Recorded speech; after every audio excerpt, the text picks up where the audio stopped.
歡迎收睇 RO 新聞台。教育局最近推出咗智啟學格撥款計劃，為全港嘅資助中小學提供50萬港元嘅一筆過撥款，目的係想鼓勵學校將人工智能融入教學。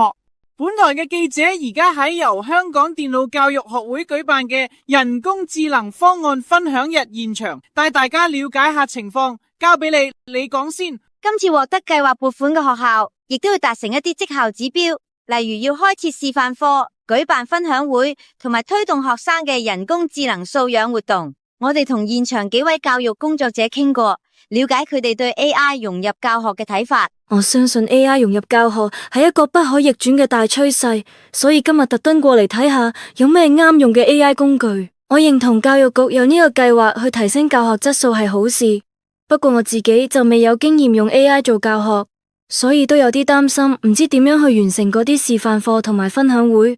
現場亦有唔少參展商展示咗點樣利用 AI 提升教學成效，我哋一齊聽下其中一位負責人嘅介紹。我哋提供嘅係一站式 AI 智慧校園嘅解決方案，除咗處理行政工作，亦都涵蓋咗中、英、數同科學等核心科目。而我哋嘅平台仲支援本地數據處理，可以保障敏感嘅數據外洩風險。當中有影子老師同埋智能工作紙嘅功能，亦都支援個別學生同班級成長報告，幫到老師之餘，又可以提升教學成效。現場亦都有唔少教育工作者嚟分享經驗。羅校長，你可唔可以分享下你哋嘅評價呢？我哋學校喺中文、英文同科學等唔同課堂入邊都試過用 RO 呢個平台。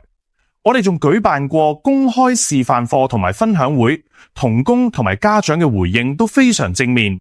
呢種一站式方案咧，真係幾有效率，亦都好方便，可以好快咁為學校度身訂造啱用嘅 AI 教學工具啊！隨住 AI 技術普及，相信未來會有更多學校善用撥款，為學生創造更智能化嘅學習環境。ROTV 記者李廣先現場報道。唔該晒李廣先，喺度提醒有意申請呢項撥款嘅學校，記得要喺2月28號之前提交計劃書，預計3月底就會公布結果。